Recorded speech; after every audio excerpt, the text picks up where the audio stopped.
We're going to cover several different things today on this webinar. We're going to talk about creating your workspace, ETools, making virtual appointments, keeping customers engaged, team selling, building your pipeline, evolving with this climate, accessing your resources, social media presence, and staying productive during this time. Okay?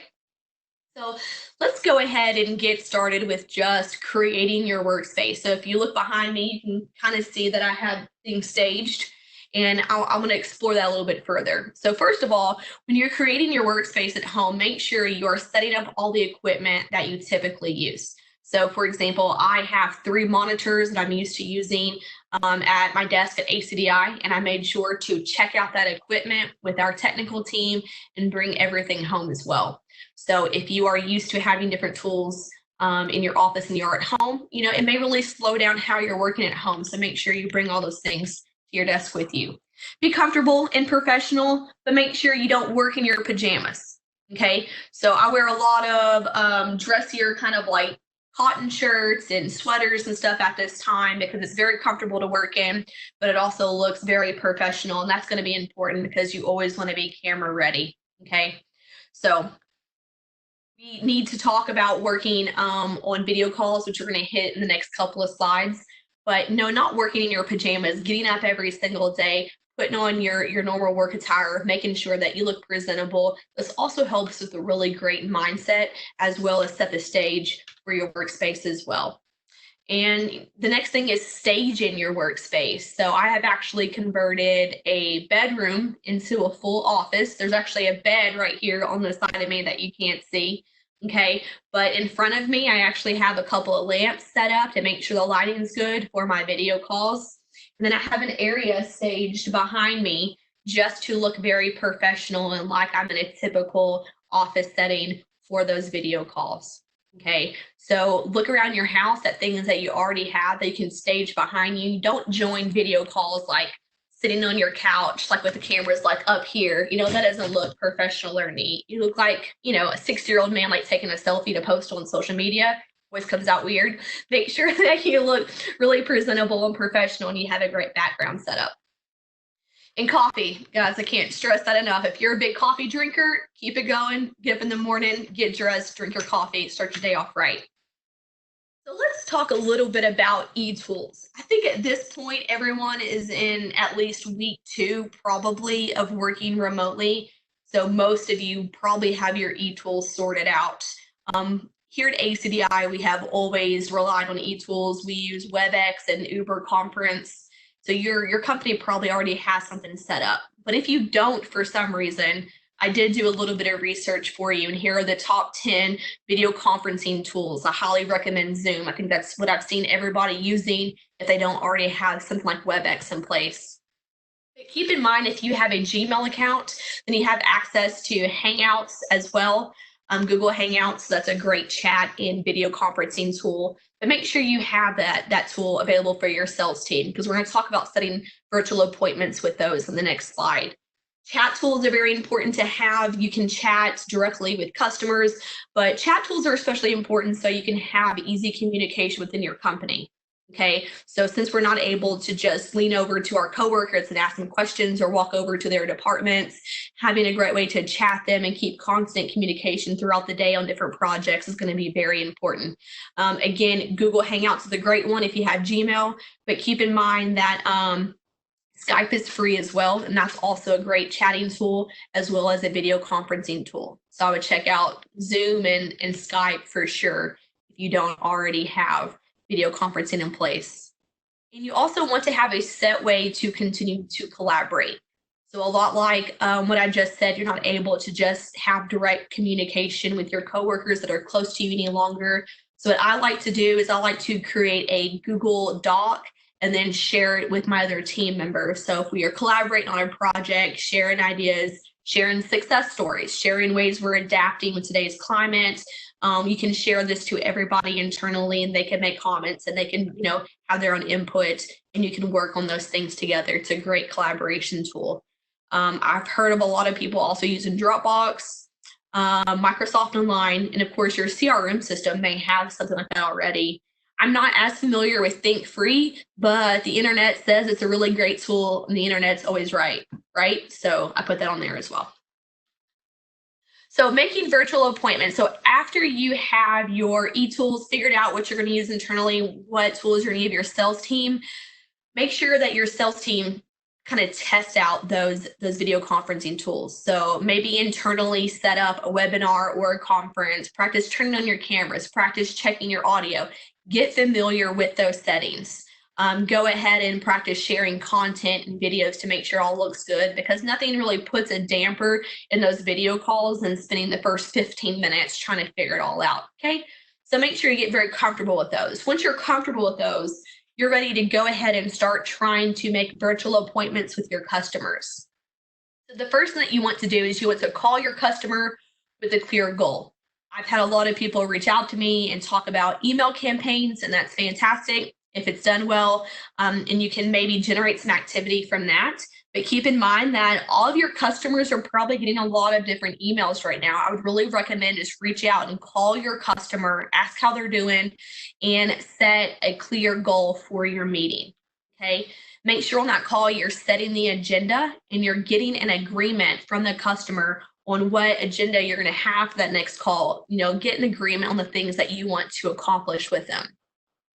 Next, send them a calendar invite. I like to send them a calendar invite while they are on the phone with me and make sure they have confirmed that and that I can see they have confirmed that.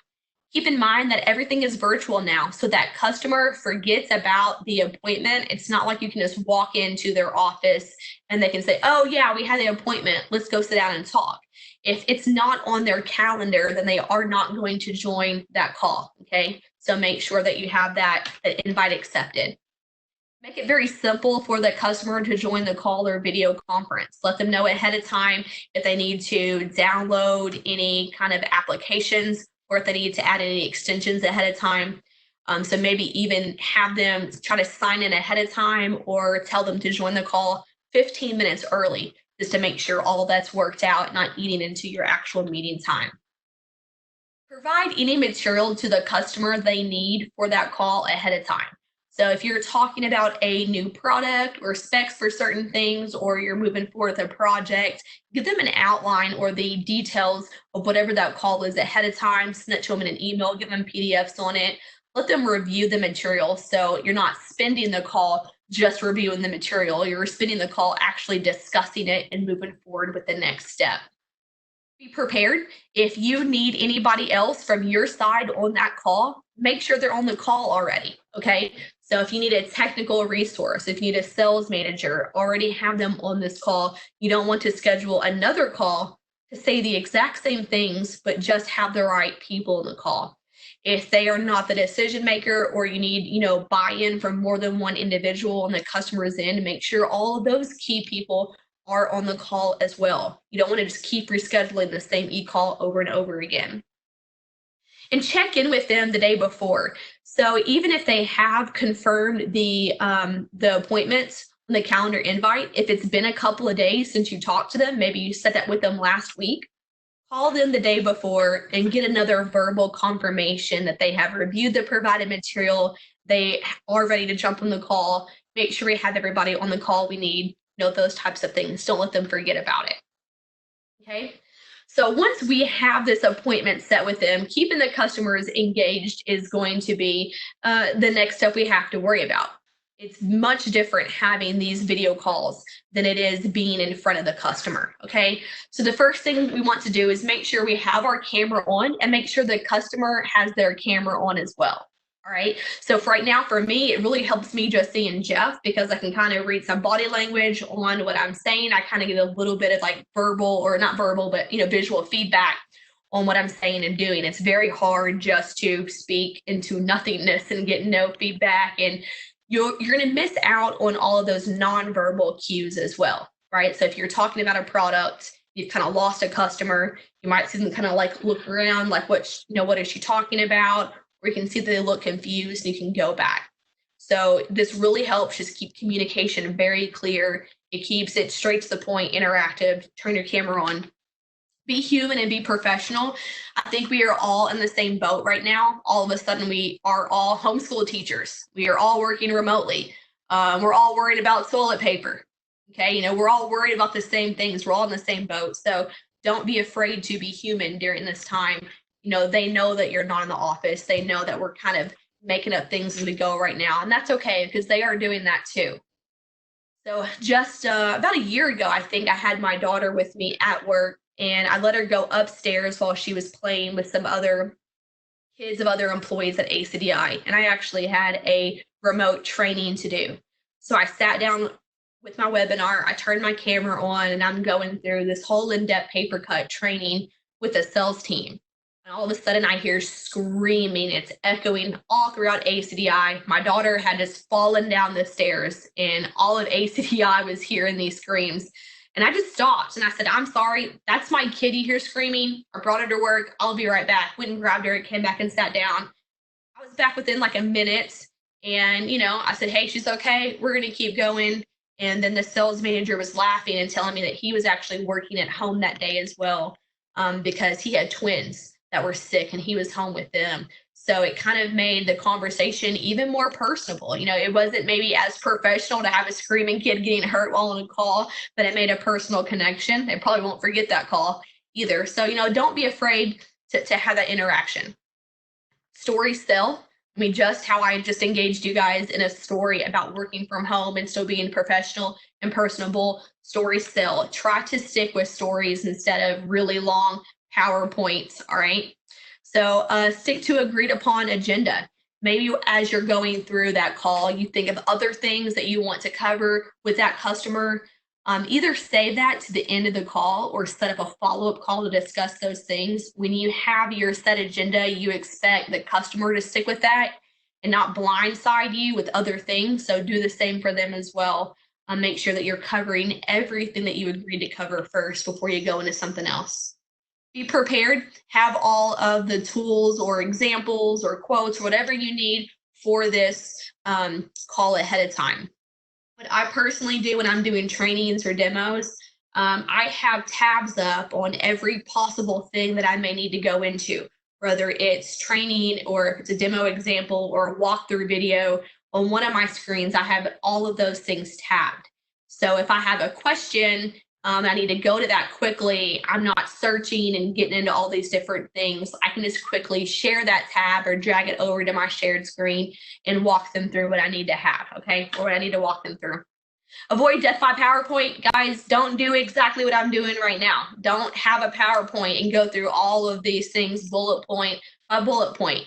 You guys signed up for this. This is your fault you're having to sit through this.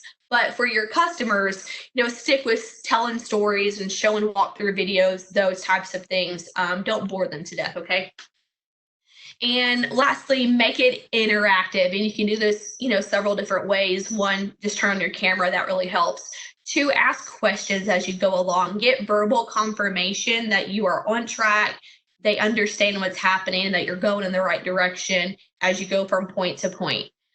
Listen more than you talk. Salespeople, right? We love hearing ourselves talk. We love showing off all our product knowledge and going on and on about stuff.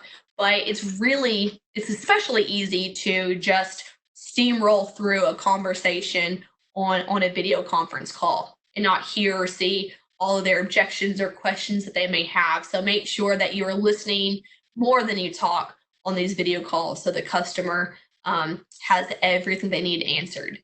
And get a set agreement on the next step. So whatever the next step after that call is going to be, get an agreement on that call and follow up on that immediately. When you hang up that call, go ahead and either set the next appointment, start setting up the next demo, send them an invoice if you did a great job and you close the sale on this, okay? So go ahead with the next step immediately so it doesn't just kind of get lost in your emails, and they are ready to move on directly after the call. I mentioned this a little bit, team selling. So I just want to say during this time, I think it's a great time to pull in other members of your team to these video conferences.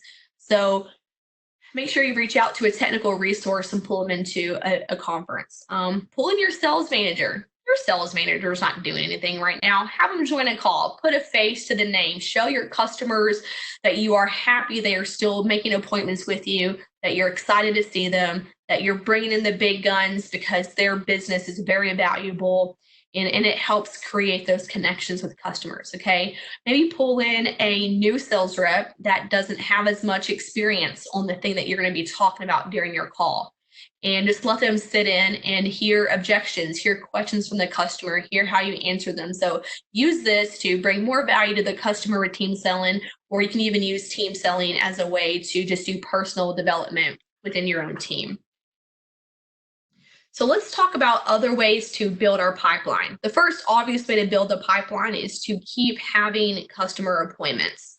So yes, none of us can get in front of our customers right now and shake their hands. That's okay. Let's convert as many of those appointments over that we can to video calls right at this time. Let's talk about a few other things we can do to keep building our pipeline. One, be accessible to your customers. All right, give them your cell phone number. Answer their calls before your hours. Answer their calls during your lunch.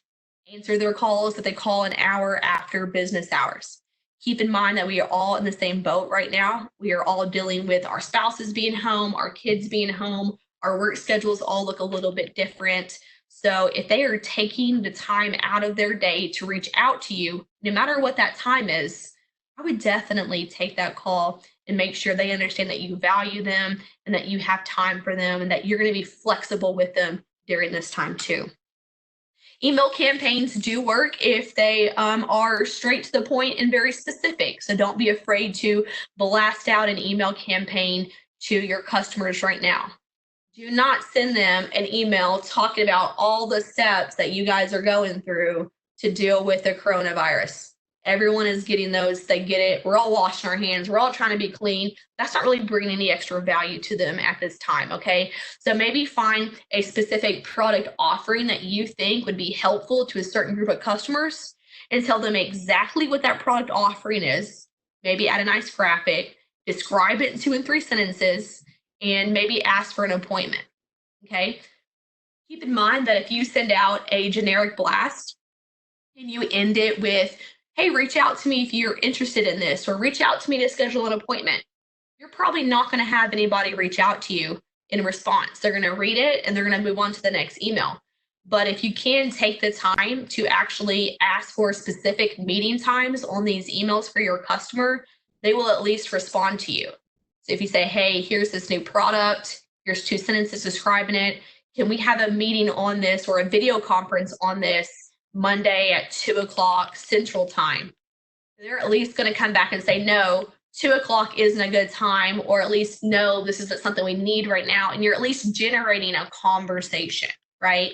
So make them say no, is what I'm saying, because at least that starts a conversation. That's better than just blasting off an email campaign and not getting any responses back. So check on your customers. Maybe we just start calling them and we're not offering a particular product or service. Maybe we're just asking, hey, what can I do for you right now? I sold you this software 2 years ago. Is there any extensive training that you would like to have on it at this time? How can we build customer loyalty and bring extra value to that customer during this time if they don't want to buy anything else? Okay. So what can we set in motion today for a sell later? So I'm going to use a paper cut example because I sell paper cut. But for a lot of my partners right now that are not able to get in front of their customers and maybe they're having a hard time prospecting, they're just reaching out and saying, hey, PaperCut gives a 40-day free trial. Your IT team is still in the building right now. It's probably a good time to try something new. Can I go ahead and set up a 40-day free trial for you? And we're getting a lot of yeses from that. Okay, so whatever your product offering, your software offerings are right now at this time, it's a great time to suggest trials for them or anything else that you can think of to set in motion right now that you can get a sell out of later. And try to also forecast the needs of your current and prospective customers, tomorrow. Think about how things have changed for them, maybe what their workflow looks like, how they are working, when they are working, and what need may they need 2-3 months from now as a result. and try to go ahead and forecast what those needs are so you can start putting together a talk track, a plan, a presentation to address those. So let's talk about evolving. So originally, when I created this slide, I put adapting on it. But as I started thinking about adapting with the climate, I really didn't like that terminology because I think of adapting as, just surviving, I guess, being able to adapt to survive and to keep being relevant. But adapting is just surviving. Adapting is not thriving. So I changed it to evolving. And I think that terminology is pretty important because when you evolve, you are also part of the change and you are helping to create the change. And I think that's a really important mindset to have during this time. So evolving is working from home. It's changing what you're doing on a day-to-day basis, but I'm going to go a little bit deeper than that on this slide as well. So let's think about the changes that we may need to make right now during our daily workflow. A good example of that is answering your cell phone at all hours to make sure your customer knows that you're still there, that you're happy to hear from them. But what other changes can you make to your day-to-day workflow to evolve with the current climate? Are there any internal changes that need to be made to better accommodate those that are working remotely? Those maybe are internal discussions you need to have within your company and adjust accordingly. Identify any changes, period, in your company or industry that are happening right now and find out, is there a way to improve on certain processes? How can we evolve with this? Don't just adapt to get by. What can we put into play right now to make this better, period, moving forward? Do your customers have different needs right now than they did, a month ago? I would probably say yes.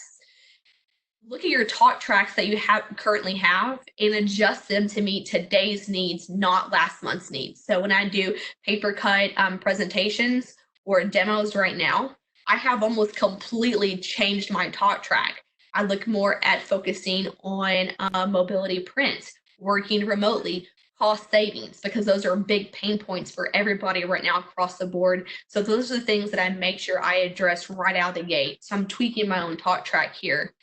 And do you need to add or drop products? Maybe there are a couple of products that you can bring on board fairly quickly and easily to help solve customer problems right now. And maybe there are certain products that aren't a good fit for today's climate. And maybe you don't completely drop them at this time, but maybe we take our talk track or our focus point off of those products at this time and concentrate on what would actually sell. And again, how can you change your messaging to be relevant during this time? Okay, so again, that's not sending out emails on how you're adjusting and how your employees are working from home. Everyone knows that. We all are trying to clean everything. We're all washing our hands. We're all working remote. Everyone knows that. Think of something original and new and different, a new value add that you can be to your customers during this time. If you do find yourself with a little bit of downtime as you're working from home, use this time to access, the resources that you have available to you. So a good example is the webinar that I'm having on Wednesday, Paper Cut Resources. It's a personal development course going through maybe the different resources and offerings that are available to you as a paper cut reseller that you weren't aware of. This isn't just a paper cut thing. Think about all of your products that you offer, all of your softwares, all of your solutions, and dig a little bit deeper. Use the time to take certifications, to read up on it. Concentrate on becoming more of a subject matter expert on certain things. Social media presence is huge right now, okay? Everything is either about the coronavirus or Tiger King, all right? You didn't see my Tiger King video. You guys should really follow that on LinkedIn because it's hilarious. I laugh at my own jokes. I'm not ashamed. It's okay. But keep in mind right now, guys, that your social media content is at an all-time, content consumption is at an all-time high right now. So whatever you put out on social media, make sure it's really important and relevant and a value add because it is being seen, okay? So the better your content right now, the more attention you're gonna get from your customers. Keep things positive, inspirational quotes, good news that you're hearing, things that are working in the industry. Concentrate on having fun and being positive because nobody wants to read gloom and doom. It's all over social media, okay? Let your customers in the industry know that you are still available, that you're still working, that you're still here to help. Just remind them of that. Follow your customers on social media. That may give you some insights to how their workflow has changed, and may give you some insights into maybe some different needs they have right now they haven't been very vocal about. You stay off your personal Facebook during work hours. I mean, I kind of recommend staying off Facebook too much in general right now because it's just a black hole of negativity most of the time, but especially stay off of your personal Facebook during work hours. Concentrate on promoting, positive content for LinkedIn or your company page during this time. And, it's a real time waster. I would not engage in it. So let's talk about just staying productive and on task as we are stuck in corners of our houses or little bedrooms like I am, on our own. So what helps for me is to keep a set schedule, wake up early just like I normally do. I get dressed just like I normally do. And guys, don't work in your pajamas. Don't work in pajama bottoms and have a nice top on. Actually get up in the morning and get dressed. Working should not feel comfortable like staying in bed does. All right. Your stay in bed mindset and your work mindset need to be completely different. And statistics have shown that students that dress up for tests score better than students who don't, that show up in leggings and t-shirts or just pajamas, okay? Because there is a correlation with preparedness and mindset when it comes to how you're dressed and how you're starting off your day. So keep that in mind. I'm wearing jeans right now. I'm wearing, a sweater that looks decent, and I'm not wearing shoes. But other than that, I'm dressed up for the day, okay? So make sure that you start your day off with that mindset as well. Plan ahead to limit distractions. I get this is way easier said than done, but we are all now homeschool teachers. Congratulations, we're all teachers now, okay? But I like to lay out my daughter's schoolwork and her worksheets and kind of her plan for the day ahead of time, not during the workday. So she can go through her worksheet and all the work that she has to complete during that day without coming to me for every single thing. Okay. Plan ahead for the work that needs to be done, dinners, lunches, all of those things. Don't take time out of your day to cook and make lunches and stuff when that's not something that you did before. Still plan your day ahead of time, just like we did before we're all working from home. Kind of adapt your surroundings to match your mindset. Do you need some TV on for background noise? Do you need music on? Do you work better in silence? And for me, this really varies. Sometimes I need to put, TV on and have The Office is like my favorite to have for background noise because I've seen it 100 times. It's not really taking my attention, but it's like a good background noise to have. Or some 90s music to keep me pumped up. Maybe I have a lot of work to crank out, turn some music on and get, my work cranked out. Or silence. Maybe I need to make a whole lot of calls and get things logged correctly. And I need it to be quiet so I can be productive and get all this done. So adjust that accordingly. Stay connected to your office and coworkers. Not only does this kind of make you feel united and keeps you in the loop, it also adds a level of accountability to getting certain things done during your workday. Okay, it adds support to that. So I think it's very important to still have a great communication. Make sure you're using your chat options for that. Take breaks, go for a walk, whatever it takes to keep you active and focused. Sometimes I'll go sit on my back porch and make a couple of calls just to get some fresh air and to stay focused. If you feel like you're getting burnt out, you're staring at a blank wall, you've been staring at the same screen for 2 minutes, take a break, get a coffee, go for a walk, come back in. That goes along with changing your scenery. Typically, I would say, if you're working from home and you're kind of hitting a wall, maybe go to a coffee shop or quiet restaurant. Don't do that. Stay home. But instead, go to your back porch, go to your front porch, maybe just change things up a little bit.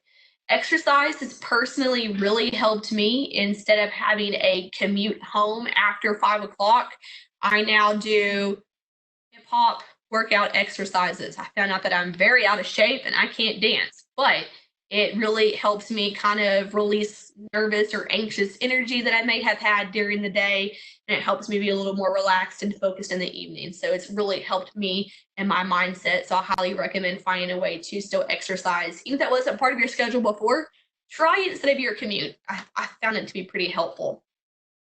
So guys, thank you so much for joining this today. Again, I'm Kristal Cook. Please feel free to email me directly. I may have one more how to successfully sell webinar after this, because today's attendees were still pretty high, and I want to make sure that everybody who wanted to jump on this webinar has had a chance to.